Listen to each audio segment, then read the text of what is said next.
Bonjour à tous, en ce mardi 21 octobre, nous reviendrons sur la journée d'hier, journée anniversaire du Cial, qui a été riche en événements tels 50 ans, 50 chefs, la cérémonie de remise des trophées Cial Innovation ou encore les Foodies 2.0 ou bien la visite du Premier ministre Manuel Valls.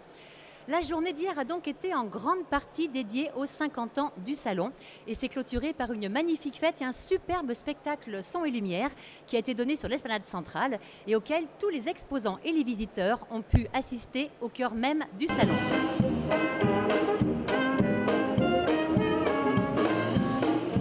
Dès 17h30, des animations musicales et des surprises étaient données dans les allées et sur les stands.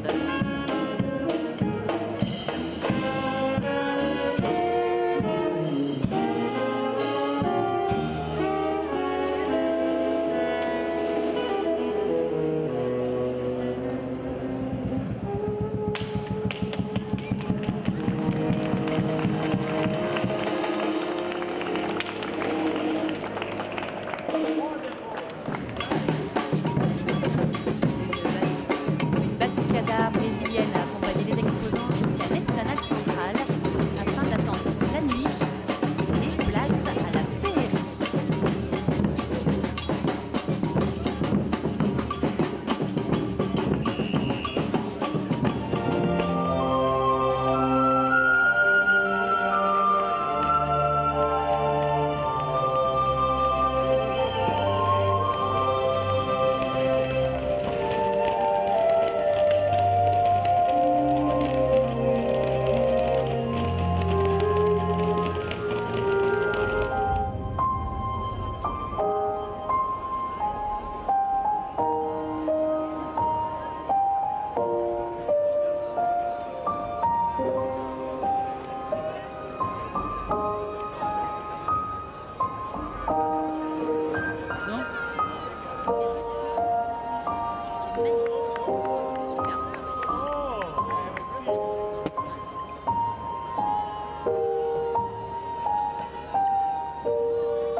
Mais il n'y a pas que la nuit qui ait brillé. Ce lundi était également sous le signe des étoiles grâce au fil rouge 50 ans, 50 chefs. En effet, 50 chefs étoilés étaient présents sur le salon et ont parcouru le plus grand marché du monde à la recherche de produits frais, également de produits innovants.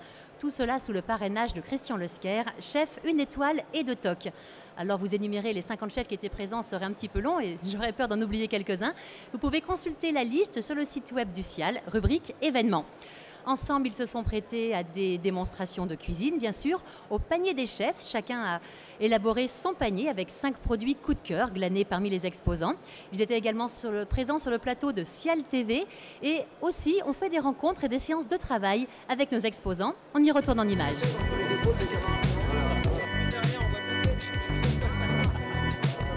Moi, je suis toujours passionné de découvrir tous ces produits, tous ces nouveaux produits. C'est unique, vous savez, on rencontre tous ces produits quand on se déplace dans les pays, mais là on les a tous à la portée de main, donc c'est la fête un petit peu de la gastronomie mondiale.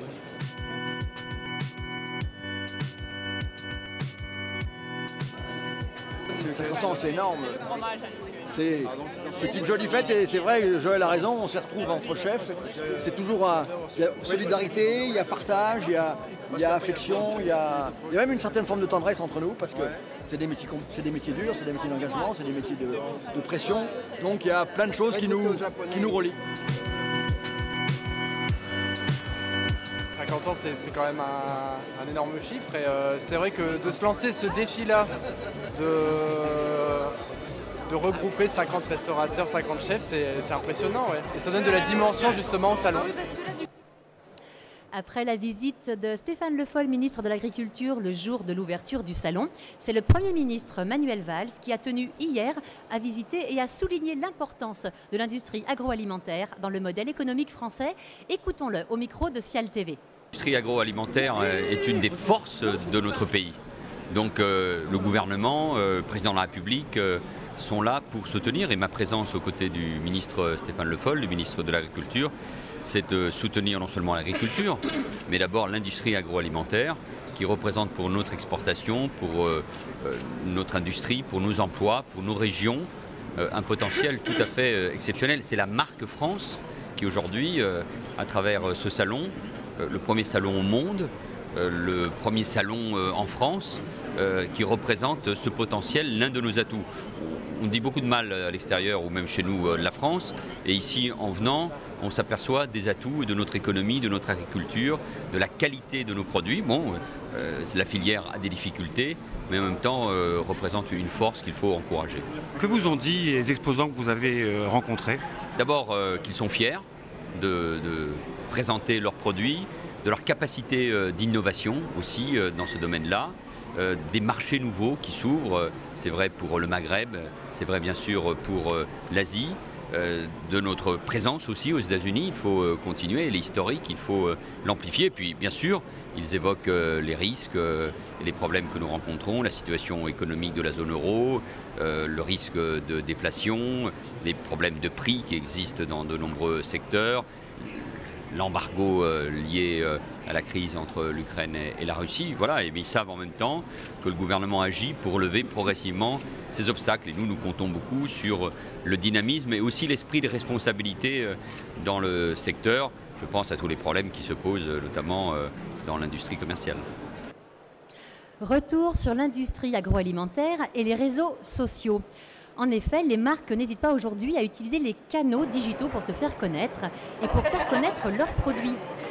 Illustration par exemple avec les 3 blogueurs qui ont sillonné le Cial à la recherche de produits innovants. Ces produits qui se sont immédiatement retrouvés sur leur blog et ainsi ont fait le tour du monde en quelques heures. Alors quelles sont les promesses du social media? Comment identifier les communautés internet qui influencent les achats de masse? Comment détecter les produits qui interpellent, mais également comment tirer profit des médias dits sociaux pour attirer les nouvelles cibles à l'international? Voici tous les points, entre autres, qui ont été abordés dans le grand débat de hier matin en partenariat avec Sopexa. Et de l'innovation, toujours au programme du Cial. Avec cette journée de lundi, ont été décernés les grands prix Cial. Alors, les exposants ont la possibilité d'inscrire en amont leurs produits à la compétition et ce sont 1757 innovations que nous avons enregistrées, dont 38 dans la nouvelle catégorie équipement et technologie. 4 comités de sélection se sont réunis afin de retenir des produits. Ils en ont retenu 675 et ces 675 produits ont eux-mêmes été soumis au grand jury qui s'est réuni le 18 septembre dernier sous la présidence du chef étoilé Christian Lesquer afin de décerner 15 grands prix Cial et grande nouveauté 2014, des prix bronze, silver et gold.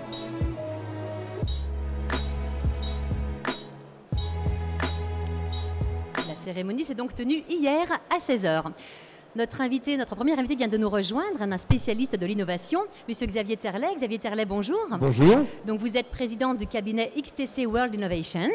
Alors commençons par quelques chiffres peut-être. 71% des visiteurs du Cial, ils viennent pour chercher des nouveaux produits et des nouveaux fournisseurs bien sûr. Et 76% affirment avoir trouvé une innovation grâce au Cial. Alors, est-ce qu'on peut dire que le Cial est réellement un incubateur, un vivier d'innovation? Oui, le Cial est vraiment un vivier d'innovation.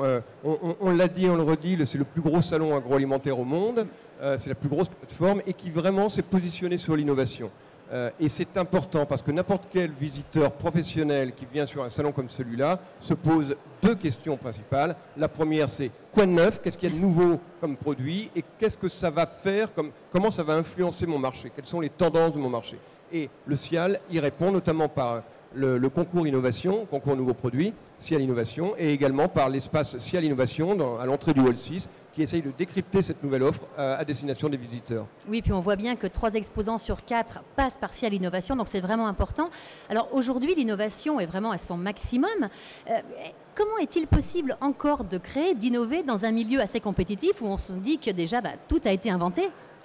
Oui, tout a été inventé, c'est vrai, on mange depuis la nuit des temps, forcément, mais on mange différemment et le contexte évolue. Il faut savoir que l'innovation, c'est la nouveauté c'est le plaisir. L'habitude tue le plaisir, on le sait bien, c'est vrai dans tous les domaines. Donc le consommateur, même s'il est quelque peu conservateur, il a besoin de nouveautés pour avoir du plaisir à manger. Et pour donner quelque chose qui est plus économique, je dirais, regardons ce qui existe aujourd'hui dans les magasins et ce que vous voyez dans les magasins aujourd'hui. 50% de ce que vous voyez n'existait pas il y a 5 ans. Donc vous déplacez le curseur, vous vous dites que 50% de ce qui se vendra dans 5 ans reste à créer. Donc c'est fondamental, il faut innover. Alors justement, vous étiez présent hier aux cérémonies de remise des prix SIAL. Pour vous, la sélection, qu'est-ce qu'elle reflète ? Alors là, elle reflète beaucoup de choses. Déjà que ça a été très important en termes de nombre de produits à expertiser justement, parce que 1700 nouveaux produits, c'est plus 70% par rapport à 2012. Et puis donc 675 produits retenus, donc il a fallu les tester. Il a fallu les tester, ça a été compliqué, c'est bon, on a fait ça, on a pu le faire. Et ce qu'on peut retenir aujourd'hui en termes de tendance, c'est déjà, vous savez, l'innovation, elle vient toujours par rapport à un contexte. Aujourd'hui, le contexte, il est d'un critère, d'un contexte économique relativement tendu. C'est vrai en France, mais c'est vrai aussi ailleurs. Donc c'est des produits, non pas des produits peu chers, des produits de premier prix, mais au contraire des produits malins, des produits qui à cuisiner à la maison. Cuisiner à la maison, c'est moins cher, c'est plaisir, parce qu'aujourd'hui cuisiner c'est du plaisir. La notion de plaisir revient beaucoup, on s'en rend compte. Absolument, et c'est sécurisant. Quand vous faites vos lasagnes, vous savez la viande que vous mettez dedans. Donc tous les critères qui font que la cuisine à la maison se développe. Et ça se développe vraiment sur le SIAL. Et même un peu plus loin, c'est le produit à la maison. Vous avez peut-être pu voir un produit qui a fait déjà toutes les chaînes de télévision, qui est ces champignons à faire pousser soi-même à la maison.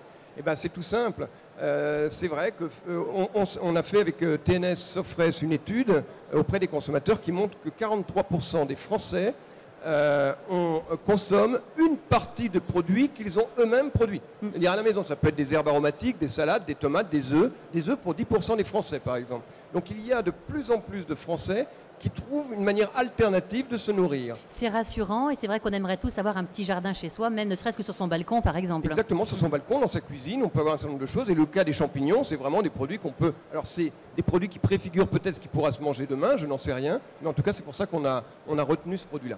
Alors parmi tous les lauréats, parmi tous les produits qui ont été primés hier, est-ce qu'il y en a un qui est un petit peu votre coup de cœur à vous? C'est vraiment difficile d'avoir un coup de cœur, mais... Oui, il y en a un, parce que moi j'aime bien les innovations qui sont simples et qui rendent service aux consommateurs. Et on me dit souvent, mais ce n'est pas une innovation. Si, c'est une belle innovation. C'est de la farine. La farine, ça existe depuis la nuit de temps, celle-ci est bio, mais c'est en dose de 100 grammes. On a tous dans nos placards des kilos de farine entamée dont on ne sert pas. Et quand on a besoin de faire un gâteau avec ses enfants le mercredi après-midi, par exemple, eh ben on a une dose de 100 grammes de farine bio, ça suffit, ça coûte 90 centimes d'euros. Ce n'est pas le prix d'une baguette de pain. Et avec ça, donc voilà. Oui, on peut faire son pain soi-même. Et on fait son plat soi-même, mais surtout 90 centimes d'euros, ça n'obère pas le budget. Vous savez qu'un consommateur, quand il fait ses courses dans un supermarché, il ne dépense que 25 euros. Donc si on doit il doit acheter 1 ou 2 kilos de farine à chaque fois pour faire les bonnes affaires, il n'y arrivera pas. Donc ça, c'est un vrai service au consommateur, une vraie innovation. Donc. Parfait. Et vous pourrez découvrir toutes ces innovations dans les petites émissions SIAL Innovation, donc Innovation Break, qui sont proposées dès cet après-midi à 15h10, demain toute la journée et jeudi matin. Merci beaucoup Xavier Terlet. Je vous propose de rester avec moi car nous allons accueillir notre nouvel invité. Vous savez que pour les 50 ans du SIAL, nous donnons tous les jours la parole à un exposant fidèle qui est avec nous depuis très longtemps. Et c'est le cas aujourd'hui de monsieur Eric Mas, fondateur de Père Olive. Bonjour Eric Mas. Bonjour. Vous êtes un grand fidèle. Dites-nous depuis combien de temps vous êtes avec nous sur le SIAL? Excusez-moi, on a commencé en 1990, donc pour le premier salon. Et voilà, donc c'est vraiment le point de départ pour nous, le départ de la société et de la présentation de notre produit. Alors au début, vous étiez présent avec le collectif AWEX.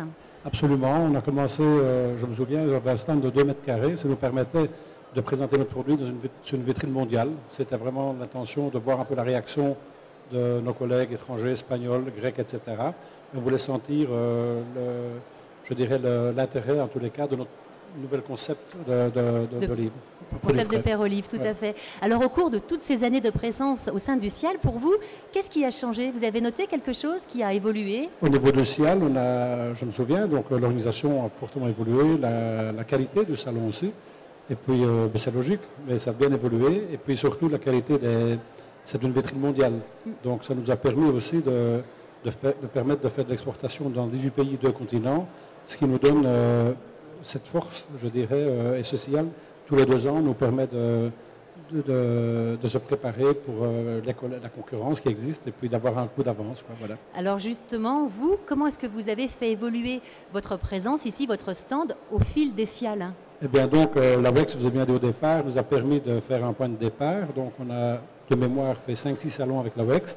Et petit à petit, on a évolué fortement aussi. Donc on a une croissance importante sur les 20 dernières années. Et alors, on a fait la démarche de venir à nos propres moyens pour montrer à nos clients qu'on avait aussi, disons, la force de suivre les volumes demandés. Et ça nous a permis d'investir sur ce salon et de recevoir nos clients dans de bonnes conditions, ce que nous avons maintenant. L'AWEX, ça nous a permis de faire un start. C'était un vrai lancement. Voilà, mais aujourd'hui, disons qu'on est mature, on est adulte dans notre métier, sans prétention. Et ça nous permet de continuer à bien entretenir des relations avec nos clients, ce qui nous sert aujourd'hui, ce qui est important en tous les cas. Et puis un lancement mondial, puisque vous êtes présent, on peut le rappeler aussi au Cial Toronto. Toronto, Montréal, donc depuis 3 ans, nous avons un bon point de départ là-bas. Donc on duplique ce que nous avons fait en Europe. Voilà. Merci beaucoup, Monsieur Mas, de cette fidélité. Merci à vous deux d'avoir été avec nous aujourd'hui pour cette Daily News. Prochaine Daily News demain à 13h25. Nous vous souhaitons un bon Cial à tous.